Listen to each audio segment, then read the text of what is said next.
ಜೊತೆ ಈಗ ಒಬ್ರು ಕಾಲರ್ ಹಿಡಿತಾರೆ, ಮಾತಾಡಿಸ್ತಾ ಹೋಗೋಣ.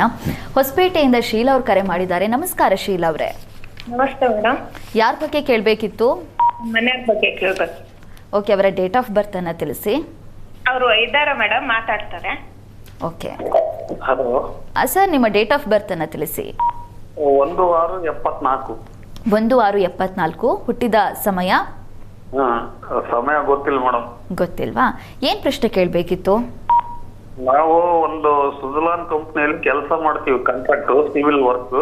ಹಾ, ಮುಂದೆ ನಮಗೆ ಅನುಕೂಲ ಚೆನ್ನಾಗಿ ಕೆಲಸ ಸಿಗುತ್ತೆ ಇಲ್ಲೋ ಅಂತ ಕೇಳ್ಬೇಕಂತ ಮಾಡಿ. ಓಕೆ, ಶಾಸ್ತ್ರಿಗಳಿದ್ದಾರೆ, ಮಾತಾಡಿ. ನಮಸ್ಕಾರ. ನಮಸ್ತೆ ಸ್ವಾಮಿ. ನಮಸ್ಕಾರ. ನಮಸ್ಕಾರ. ಹೇಗಿರುತ್ತೆ ನಿಮ್ಮ ಕೆಲಸದ ವಿಚಾರದಲ್ಲಿ, ಜೀವನದಲ್ಲಿ ಹೇಗೆ ಏಳಿಗೆ ಆಗುತ್ತಾ, ಹಣ ಬರುತ್ತಾ, ಈ ಎಲ್ಲ ಆಲೋಚನೆ ಇದೆ ಅಲ್ವಾ? ನಿಮ್ಮದು ರಾಶಿ ಚಿತ್ತಾ ನಕ್ಷತ್ರವಾ? ತಾವು ಯಾವ ರಾಶಿ ನೋಡ್ತಾ ಇದ್ದೀರಾ? ಸಿಂಹ ರಾಶಿ. ನಿಮ್ಮ ಹೆಸರಿಗೆ ತಕ್ಕ ಹಾಗೆ ನೋಡ್ತಾ ಇದ್ದೀರಾ? ನೋಡಿ, ನೀವು ಈ ಡೇಟ್ ಆಫ್ ಬರ್ತ್ ಕೊಟ್ಟಿದ್ದೀರಲ್ಲ, ಇದರ ಪ್ರಕಾರ ಇದು ತುಲಾ ರಾಶಿ ಆಗುತ್ತೆ. ಈ ಡೇಟ್ ಆಫ್ ಬರ್ತ್ ಸರಿ ಇದೆಯಾ? ಅದು ಪಕ್ಕ ಇದೆಯಾ? ಸರಿ ಇದೆಯಾ? ಹಾಗಿದ್ರೆ ನಿಮ್ಮದು ಚಿತ್ತಾ ನಕ್ಷತ್ರ ಅದು ತುಲಾ ರಾಶಿ ಆಗುತ್ತೆ, ಸಿಂಹ ರಾಶಿ ಆಗೋದಿಲ್ಲ. ಅದು ನಿಮ್ಮ ಹೆಸರಿನ ಪ್ರಕಾರ ಅದು. ಆದರೆ ಇದೇ ದಿನಾಂಕದಲ್ಲಿ ತಾವು ಹುಟ್ಟಿದರೆ ಇದು ಚಿತ್ತಾ ನಕ್ಷತ್ರ ತುಲಾ ರಾಶಿ ಆಗುತ್ತೆ. ಹೀಗಾಗಿ ತುಲಾ ರಾಶಿ ಅಂತ ನೀವು ನಚ್ಕೊಳ್ಳೋದು ತುಂಬ ಒಳ್ಳೆಯದು. ತುಲಾ ರಾಶಿಗೆ ಕರ್ಮಾಧಿಪತಿ ನಿಮ್ಮ ಜಾತಕದಲ್ಲಿ ಚಂದ್ರನಾಗಿದ್ದಾನೆ. ಚಂದ್ರ ಚೆನ್ನಾಗಿದ್ದಾನೆ, ಪಕ್ಷದ ಬಲ ಚೆನ್ನಾಗಿದೆ. ಕರ್ಮಾಧಿಪತಿ ಚೆನ್ನಾಗಿದ್ದಾಗ ವೃತ್ತಿಯಲ್ಲಿ ತುಂಬ ವರ್ಸ್ಟ್ ಅಂತ ಆಗೋದಿಲ್ಲ, ತಕ್ಕ ಮಟ್ಟಿಗೆ ಒಳ್ಳೆಯ ಫಲಗಳನ್ನು ಕೊಡ್ತಾನೆ. ಲಾಭಾಧಿಪತಿ ಅಷ್ಟಮದಲ್ಲಿದ್ದಾನೆ ರವಿ. ಹೀಗಾಗಿ ನಿಮಗೆ ಬರಬೇಕಾಗಿದ್ದು ಸಂಪೂರ್ಣವಾಗಿ ಬರದೇ ಹೋಗುತ್ತೆ. ಅದಕ್ಕೆ ಕಾರಣ ಹೀಗಿದೆ. ಹೀಗಾಗಿ ಹತ್ತಿರದಲ್ಲಿ ಯಾವುದಾದ್ರು ಈಶ್ವರ ಸನ್ನಿಧಾನ ಇದ್ದರೆ ಈಶ್ವರನಿಗೆ ಪ್ರತಿ ಭಾನುವಾರ ನೋಡಿ, ಈ ದಿವಸದಿಂದ ಪ್ರಾರಂಭ ಮಾಡಬಹುದು. ಭಾನುವಾರ ಸ್ವಲ್ಪ ಗೋಧಿ ಸಮರ್ಪಣೆ ಮಾಡಿ. ಅದು ನಿಮ್ಮ ಕೆಲಸಗಳಲ್ಲಿ ಒಂದು ಬಲವನ್ನು, ಆ ಕೆಲಸಕ್ಕೆ ತಕ್ಕನಾದ ಹಣವನ್ನು ಇವೆರಡನ್ನು ಉಂಟು ಮಾಡಿಕೊಡುತ್ತೆ ಈಶ್ವರನಿಗೆ ನೀವು ಕೊಟ್ಟಂಥ ಗೋಧಿ. ತಪ್ಪದೇ ಶ್ರದ್ಧೆಯಿಂದ ಮಾಡಿ, ಒಳ್ಳೆಯದಾಗಲಿ. ಧನ್ಯವಾದಗಳು ಶೀಲಾ ಅವರೇ. ಈಗ ಶಿವಮೊಗ್ಗದಿಂದ ಅನ್ಪೂರ್ಣ ಅವ್ರು ಕರೆ ಮಾಡಿದ್ದಾರೆ. ನಮಸ್ಕಾರ ಅನ್ಪೂರ್ಣ ಅವರೇ. ನಮಸ್ತೆ ಮೇಡಮ್. ಯಾರ ಬಗ್ಗೆ ಕೇಳಬೇಕಿತ್ತು? ನಮ್ಮ ತಾಯಿ ಬಗ್ಗೆ ಕೇಳಬೇಕಿತ್ತು. ಓಕೆ, ಅವರ ಡೇಟ್ ಆಫ್ ಬರ್ತ್ ಅನ್ನ ತಿಳಿಸಿ. 6/1/1964. 1964. ಹುಟ್ಟಿದ ಸಮಯ ಬೆಳಗ್ಗೆ 7:15. ಬೆಳಗ್ಗೆ 7:15. ಏನ್ ಪ್ರಶ್ನೆ ಇತ್ತು? ಅವ್ರದ್ದು ಆರೋಗ್ಯ ಮತ್ತೆ ಮುಂದಿನ ಜೀವನ ಹೇಗಿದೆ ಅಂತ ಕೇಳ್ಬೇಕಿತ್ತು. ಓಕೆ, ಶಾಸ್ತ್ರಿಗಳಿದ್ದಾರೆ, ಮಾತಾಡಿ.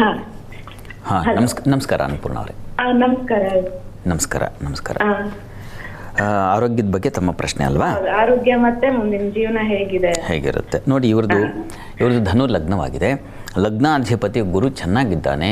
ಇವರ ಜಾತಕದಲ್ಲಿ ಗುರು ಸ್ವಕ್ಷೇತ್ರದಲ್ಲಿ ಮೀನರಾಶಿಯಲ್ಲಿ ಗುರು ಇದ್ದಾನೆ. ತುಂಬ ಒಳ್ಳೆಯದದು. ಈಗ ಪ್ರಸ್ತುತ ಹೀಗಿರುತ್ತೆ, ಅದರ ಪ್ರಸ್ತುತ ಕಾಲ ಕೆಟ್ಟು ಹೋಗಿಬಿಟ್ಟಿರುತ್ತೆ. ಹೇಳಿದ್ನಲ್ಲ ಇಷ್ಟೊತ್ತು, ಕಾಲ ನಮಗೆಲ್ಲವನ್ನು ತಂದು ಕೊಡಬೇಕು. ಇವರಿಗೆ ಈಗ ಶನಿ ದಶೆಯಲ್ಲಿ ನಡೀತಾ ಇರತಕ್ಕಂಥದ್ದು ರಾಹು ಭುಕ್ತಿ ನಡೀತಾ ಇದೆ. 2027 ಡಿಸೆಂಬರ್ವರೆಗೆ ರಾಹು ನಡೀತಾ ಇದೆ. ರಾಹು ಸಪ್ತಮದಲ್ಲಿದ್ದಾನೆ. ಇದು ಸ್ವಲ್ಪ ರಾಹುಗೆ ಒಳ್ಳೆಯ ಕ್ಷೇತ್ರ ಅಂತ ಶಾಸ್ತ್ರಗಳು ಹೇಳಿದ್ದಾವೆ. ಹೀಗಾಗಿ ಆತಂಕ ಪಡುವ ಅವಶ್ಯಕತೆ ಇಲ್ಲ. ಹತ್ತಿರದಲ್ಲಿ ನಾಗ ಸನ್ನಿಧಾನ ಇದ್ದರೆ ನಾಗನಿಗೆ ಒಂದು ಅಭಿಷೇಕ ಮಾಡಿಸಿ, ಪ್ರತಿ ಮಂಗಳವಾರ ಅಭಿಷೇಕ ಮಾಡಿಸಿ, ಆ ತೀರ್ಥ ಪ್ರೋಕ್ಷಣೆ ಸೇವನೆ ಮಾಡಿಸಿದ್ರೆ ಸಾಕಾಗುತ್ತೆ. ಏನು ಅಂತ ಗಾಬರಿ ಪಡಬೇಕಾದ್ದೇನೂ ಇಲ್ಲ. ಯೋಚನೆ ಮಾಡಬೇಡಿ, ಒಳ್ಳೆಯದಾಗಲಿ. ಧನ್ಯವಾದಗಳು ಅನ್ಪೂರ್ಣ ಅವರೇ. ಈಗ ಕೋಲಾರದಿಂದ ಕರೆ ಮಾಡಿದ್ದಾರೆ. ನಮಸ್ಕಾರ. ನಮಸ್ಕಾರ ಮೇಡಮ್. ಯಾರ ಬಗ್ಗೆ ಕೇಳಬೇಕಿತ್ತಮ್ಮ? ನಮ್ಮ ಯಜಮಾನ್ರ ಬಗ್ಗೆ ಕೇಳಬೇಕಾಗಿತ್ತು. ಓಕೆ, ಅವರ ಡೇಟ್ ಆಫ್ ಬರ್ತ್ ಅನ್ನ ತಿಳಿಸಿ. 24/8/73 ಮೇಡಮ್. 24/8/1973. ಹುಟ್ಟಿದ ಸಮಯ ಬೆಳಗ್ಗೆ 9:30 ಮೇಡಮ್. ಬೆಳಗ್ಗೆ 9:30. ಹೌದು ಮೇಡಮ್. ಏನ್ ಪ್ರಶ್ನೆ ಕೇಳಬೇಕಿತ್ತು? ಕೆಲಸದ ಬಗ್ಗೆ, ಸ್ವಲ್ಪ ಆರೋಗ್ಯದ ಬಗ್ಗೆ ಕೇಳಬೇಕು. ಓಕೆ, ಶಾಸ್ತ್ರಿಗಳಿದ್ದಾರೆ, ಮಾತಾಡಿ ಅಮ್ಮ. ಜ್ಯೋತಿಯವರೇ ನಮಸ್ಕಾರ. ನಮಸ್ಕಾರ. ನಮಸ್ಕಾರ ಗುರುಜಿ. ನಮಸ್ಕಾರ. ಆರೋಗ್ಯದ ಬಗ್ಗೆ ಅಲ್ವಾ? ಆರೋಗ್ಯ ಮತ್ತು ಹೇಗಿದೆ ಅಂತ ಕೆಲಸದ ಬಗ್ಗೆ ನೋಡ್ತಾ ಇದ್ದೀನಿ. ಇವರಿಗೆ ಕರ್ಮಾಧಿಪತಿ ಲಾಭದಲ್ಲಿದ್ದಾನೆ ಬುಧ. ಕರ್ಮಸ್ಥಾನದಲ್ಲಿ ಶನಿ, ಚಂದ್ರ, ಕೇತುಗಳಿದ್ದಾರೆ. ವೃತ್ತಿಸ್ಥಳದಲ್ಲಿ ಪಾಪಗ್ರಹಗಳು ಸೇರಿಬಿಟ್ರೆ ಈ ಶನಿಶ್ಚರ, ಕೇತು ಇವೆಲ್ಲ ಕಾರ್ಯ ಹಾನಿಯನ್ನು ಉಂಟು ಮಾಡುತ್ತೆ. ಕೆಲಸ ಮಾಡಲಿಕ್ಕೆ ಅವಕಾಶ ಮಾಡಿಕೊಡದೆ ಹೋಗ್ಬಿಡೋ ಸಾಧ್ಯತೆಗಳು ಇದನ್ನು ಸೂಚಿಸ್ತಾ ಇದೆ. ಪ್ರಸ್ತುತ ಬುಧ ದಶೆಯಲ್ಲಿ ಈಗ ಕುಜನ ಭುಕ್ತಿ ನಡೀತಾ ಇದೆ. ಸೆಪ್ಟೆಂಬರ್ ನಂತರ ರಾಹು ಪ್ರಾರಂಭವಾಗುತ್ತೆ. ನೋಡಿ, ಇವರಿಗೆ ಈಗ ನಡೀತಾ ಇರತಕ್ಕಂತಹ ಕಾಲವಶಾತ್ ಈ ಕುಜ ಇವರಿಗೆ ಸ್ವಕ್ಷೇತ್ರದಲ್ಲಿ ಅಷ್ಟಮದಲ್ಲಿದ್ದಾನೆ, ಆದರೆ ಸ್ವಕ್ಷೇತ್ರ ಆತಂಕ ಬೇಡ. ಹತ್ತಿರದಲ್ಲಿ ಯಾವುದಾದ್ರು ಶನೈಶ್ಚರ ಸನ್ನಿಧಾನ ಇದ್ದರೆ ಶನೈಶ್ಚರನಿಗೆ ಸ್ವಲ್ಪ ಎಳ್ಳೆಣ್ಣೆ ದೀಪ ಹಚ್ಚಲಿಕ್ಕೆ ಕೇಳಿ ಪ್ರತಿ ಶನಿವಾರ ಅಷ್ಟು ಸಾಕಾಗುತ್ತೆ. ಮತ್ತು ಹತ್ತಿರದಲ್ಲಿ ಯಾವುದಾದ್ರು ಗಣಪತಿ ಸನ್ನಿಧಾನ ಇದ್ದರೆ ಗಣಪತಿಗೆ ಸ್ವಲ್ಪ ಕೆಂಪು ಹೂಗಳನ್ನು ಸಮರ್ಪಣೆ ಮಾಡಲಿಕ್ಕೆ ಹೇಳಿ. ತುಂಬ ಸರಳವಾಗಿದೆ. ಮಂಗಳವಾರ ಗಣಪತಿ ಆರಾಧನೆ, ಶನಿವಾರ ಶನೈಶ್ಚರನ ಆರಾಧನೆ, ಇವೆರಡು ಬೇಕು. ಅವೆರಡೇ ಇಲ್ಲಿ ವಸ್ತುತಃ ತೊಂದರೆ ಮಾಡ್ತಾ ಇರೋದು. ಅದಕ್ಕೆ ನೀವು ಈ ಸಣ್ಣ ಪರಿಹಾರ ಮಾಡಿದ್ರೆ ಸಾಕಾಗುತ್ತೆ, ಚೆನ್ನಾಗಾಗುತ್ತೆ, ಏಳಿಗೆ ಕಾಣ್ತೀರ. ಒಂದು 3 ತಿಂಗಳು ನಿರಂತರವಾಗಿ ಇದನ್ನು ಮಾಡಲಿ, ಮತ್ತು ನಿಮಗೆ ಫಲ ಗೊತ್ತಾಗುತ್ತೆ. ಒಳ್ಳೆಯದಾಗಲಿ. ಧನ್ಯವಾದಗಳು ಜ್ಯೋತಿಯವರೇ. ಶಾಸ್ತ್ರಿಗಳೇ, ಈಗ ದ್ವಾದಶ ರಾಶಿಗಳ ವಾರದ ಫಲವನ್ನು ನೋಡುವಂಥ ಸಮಯ. ಮೊದಲಿಗೆ ಮೇಷ, ವೃಷಭ, ಮಿಥುನ ರಾಶಿಯ ಈ ವಾರದ ಫಲವನ್ನು ತಿಳಿಸೋದಾದರೆ ಗಮನಿಸೋಣ. ಮೇಷರಾಶಿಯವರಿಗೆ ಹೇಗಿದೆಯಪ್ಪ ಈ ವಾರದ ಆದಿಯಲ್ಲಿ ಅಂತಂದರೆ, ವೃತ್ತಿಯಲ್ಲಿ ಕಷ್ಟ ವಾತಾವರಣ, ಗೌರವಕ್ಕೆ ಹಾನಿ, ಮನೋವ್ಯಥೆ ಬರತಕ್ಕಂಥದ್ದು, ಕಾಲನೆಯ ಭಾಗದಲ್ಲಿ ತೊಂದರೆ ಉಂಟಾಗ್ತಕ್ಕಂಥದ್ದು, ವಸ್ತ್ರಾಭರಣ ಕ್ಷೇತ್ರದಲ್ಲಿ ಲಾಭಗಳನ್ನು ಕಾಣ್ತೀರಾ.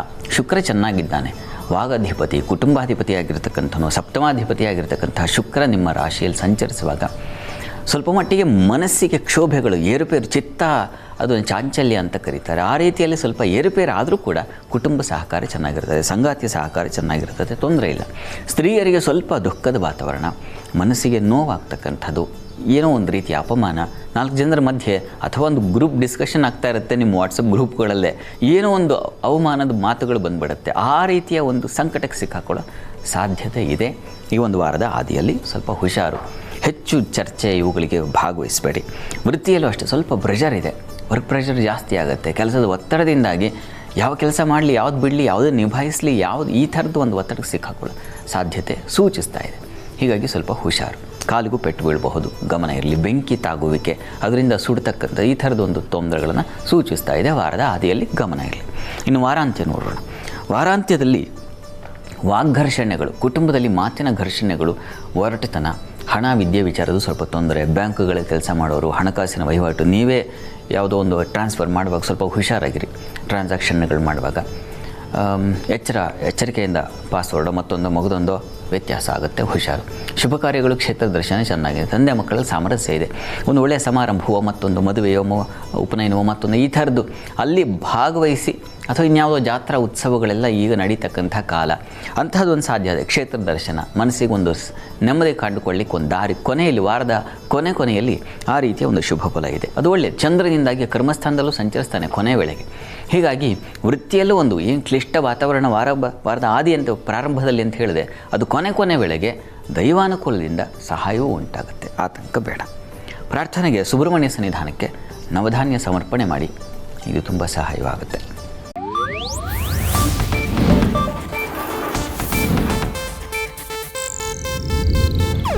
ಇದು ಏಷ್ಯಾನೆಟ್ ನ್ಯೂಸ್ ನೆಟ್ವರ್ಕ್ ಪ್ರಸ್ತುತಿ.